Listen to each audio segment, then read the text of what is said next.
I stepped away momentarily from my duties as the SourceCon editor to attend the ERE conference in Austin, Texas earlier this year. And in addition to learning so much about the talent industry, I had the opportunity to chat with luminaries in the space. See for yourself as I report live from ERE. Jim Stroud here, your SourceCon editor. I'm actually reporting live from ERE today. And while at ERE, I've been meeting very fascinating people like this young man here. Young man, tell us, who are you and what do you do? Hi, my name is Jason Roberts. I'm responsible for technology, analytics, and sourcing at Cielo. Cielo, interesting. Say hello to Balazs for me. We still work a lot with Balazs. Balazs is great. He's one of our favorites, yeah. Hello, brother. Shout out. Okay. I've been hearing a lot of opinions about the future of recruiting, future of sourcing. A lot of talk about generative AI. Yeah. There's a big fear about generative AI taking recruiter jobs away. What's your take on that? Well, so somebody was talking to me about this yesterday. I don't think it's going to take away, like, it's not like you have an auto recruiter that's just going to do everything anymore. What it's going to do is it's going to save you 10 minutes here, 20 minutes there. I don't have to start from scratch when I'm customizing an email to somebody. I don't have to rewrite this job posting. The AI can do that for me. So it'll save you a little bit of time incrementally all over the place.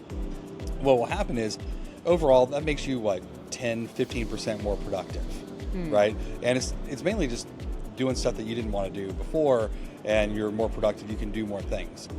Well, what that means is you're expected to have that many more hires, right? You're more productive, your time is sped up, so we want to have more hires. So I don't think it'll be a one-for-one trade, but if a company has 100 people that are recruiters and you're 15% more productive, they may need 85 or 90 recruiters instead. So it doesn't just replace you. It makes it where you get to work on the stuff that you care the most about, but there's probably fewer recruiters doing that overall in the market. Let me ask you this. This sounds like a catch-22. See what you guys think. All right, so you're more efficient with AI. Yeah. And it's saving you time here and there. Yeah.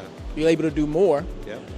Then should a company give a higher rec load to recruiters as a result and say, okay, you used to do 30 recs. Yeah. Now with all this technology, you should be able to do 100 recs. What do you think? Is that going to happen? That's the way they achieve the savings. Yes, that's absolutely what happens. So I heard yesterday somebody was talking. They were like, no more than 15 recs per recruiter. I'm like, well, yeah, if they're doing everything manually. But if I had a typewriter, I couldn't do 15. If I had to use a fax, I couldn't do 15. I could do 5. But I have email and I have a computer, so I can do 15. It's fine. When you have Gen AI, you can maybe do, I don't know, it's probably 16 or 17. I don't think you have double the rec loads, but I think you do have an incremental increase in rec loads. But what that means is you're doing the work that you like doing more.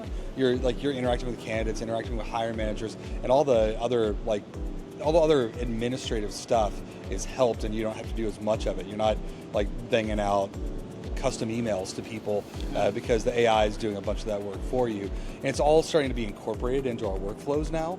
So LinkedIn it generates your in-mails for you. However easy, you can do a whole email sequence automatically now in Hire Easy. You've got that as Indeed will write your stuff for you.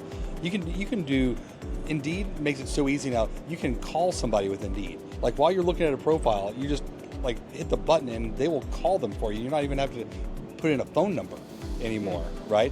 So everything just gets a little easier, and so you can handle more, so you're accomplishing more. The value add that you have for the organization, which is the big deal, is higher. So you'll have a bigger rec load, you'll hire more people, but isn't that a better thing? You'll be adding more value than you ever have in the past. What does this do with all this emphasis on technology? What can people do to improve their empathy skills, their interpersonal skills? Because I don't see that being replaced by AI. No, that's actually the main thing that's the value add that humans have. humans, the human value add is actual empathy, not fake empathy, which is what the machines can do. Craig had a really interesting session yesterday. He talked about a case from the 60s where they had like a fake counselor that was able to do this. So humans provide real empathy. And if you think about a full life cycle recruiter job, they're a broker. They're like the closest thing I've ever thought of that is like a real estate agent, where you've got a buyer and a seller. In this case, you've got the hiring manager and a candidate. They're both making really big decisions for their world. So the hiring manager is a very expensive person they're trying to hire. For the candidate, it's a milestone in their life. Like you mark the time in your life by these big milestones. And a lot of times it's when I worked at this place, I did this. When I got married, I did this. When I lived in this house, I did this thing. But where you work is a big milestone. So these are massive decisions on each side, and the recruiter is right in the middle, trying to broker that and make sure that everybody's happy in the deal. Interesting. I appreciate all of your insight. If somebody wanted to get in contact with you, maybe have more questions, how could they find you online? Online. So I'm on LinkedIn all the time.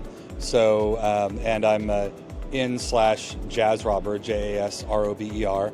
Also happens to be my Twitter handle, or X now, I guess. So at JazzRobber, JASROBER.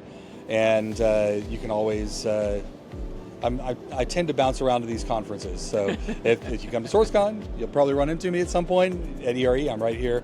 And I've had great conversations this week at ERE. Very cool. Thank you so much for your time, sir. I appreciate you. Thanks, Jim.